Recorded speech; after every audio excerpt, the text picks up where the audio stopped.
फ़िरके को छेड़ते नहीं, लेकिन अपना फ़िरका छोड़े ना यार। क्यों? घोड़े की इतनी इज्जत होती है लोगों के, उन्होंने नज़रिया बनाया हुआ है कि ये वो उस घोड़े की औलाद से है, या तो ये नज़रिया बनाया उस घोड़े की औलाद से है जिस घोड़े पर इमाम हुसैन सवार हुए थे। ठीक है, ये नज़रिया बनाया हुआ है। आज तक घोड़े की इज्जत होती है। मैं यहाँ पर एक वाक़या सुना के आपको बात समझाता हूँ।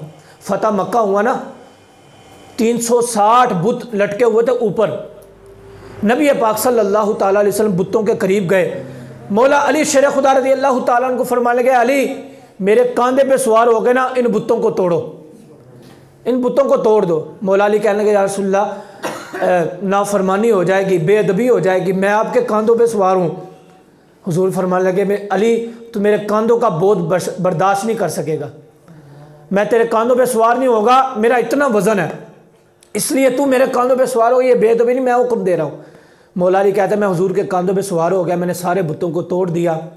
कहने लगे, मैंने ऊपर आसमान की तरफ ऐसे ही नज़र उठाकर देखा कि आसमान इतना करीब था कि मैं आसमान को हाथ लगा सकता था, इतना करीब था। कहने लगे, फिर मैंने नीचे देखा, एक तरफ ऊपर देखता हूँ बुतों को तोड़ने के बाद, एक बार नीचे देखता हूँ, मेरे जहन में ख्याल पैदा होगा अब मेरा पाँव टूट जाएगा, क्योंकि मैंने नीचे उतरना है, इतनी ऊपर चला गया हूँ मैं। कहने लगे, मैंने नीचे छलांग लगाई तो मुझे कुछ नहीं हुआ, तो मैं मुस्कुराया अपने आप को देखकर ना, मैं ठीक हूँ, मैं ठीक हूँ। हुजूर फरमाने लगे, अली क्या हुआ? या रसूलुल्लाह सल्लल्लाहु अलैहि वसल्लम, बड़ी अजीब बात हो गई आज तो वो मंजर देख लिया, इससे पहले कभी नहीं देखा। फरमाने लगे, क्या हुआ? अर्ज़ की, या रसूलुल्लाह सल्लल्लाहु अलैहि वसल्लम, जब मैं आपके कंधों पे सवार हुआ, बुतों को तोड़ने के बाद मैंने ऊपर देखा, आसमान इतना करीब था कि मैं हाथ लगा सकता था, लेकिन मैं नीचे उतरा हूँ, मैंने समझा मेरे हाथ पांव टूट जाएंगे, लेकिन मुझे कुछ नहीं हुआ।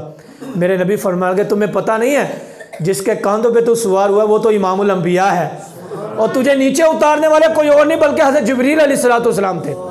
मैं यहाँ पर कहना चाहता हूँ, मौला अली शेर खुदा हुजूर के कंधों पर सवार होते हैं तो आसमानों तक पहुँच जाते हैं, इतना बुलंद मकाम हो जाता है कि आसमानों को हाथ लगा सकते हैं। मौला अली हुजूर के कंधों पर सवार हो तो आसमानों तक पहुँच जा रहे। अभी हाफिज साहब बता रहे थे ना, 11 मील दूर तक, बल्कि जो गारे सोर देख के आया है आज चढ़ना वहाँ पर मुश्किल है। अबू बकर सिद्दीक रज़ी अल्लाह ताला ने हुजूर को अपने कंधों पर सवार करके वो गारे सोर तक लेके गए होंगे। मौला अली हुजूर के कंधे पर सवार होते हैं तो अर्श तक पहुँच जाते हैं। अबू बकर ने जब हुजूर को कंधों पर सवार किया होगा तो किस मकाम तक पहुँचे होंगे। ठीक है, हम घोड़ों की इज़्ज़त करना नहीं जानते, पहले इंसानों की इज़्ज़त करना जानते हैं अल्हम्दुलिल्लाह। तो इसलिए ये मैं पहले अर्ज़ कर चुका, हमें किसी को छेड़ने की ज़रूरत नहीं, लेकिन ये वाक़या बताकर एक मकसद बयान करने की ज़रूरत है, वो ये कि मौला अली की भी बड़ी शान है, हज़रत अली का बड़ा मकाम है, हम उस मकाम के ज़र्रे को भी बयान नहीं कर सकते।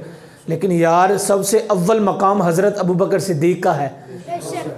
हुजूर ने खुद इरशाद फरमाया कि अबू बकर सिद्दीक़ की एक नेकी एक तरफ हो और उमर फ़ारूक की सारी ज़िंदगी की नेकियां एक तरफ हो, वो एक नेकी के बराबर नहीं हो सकते।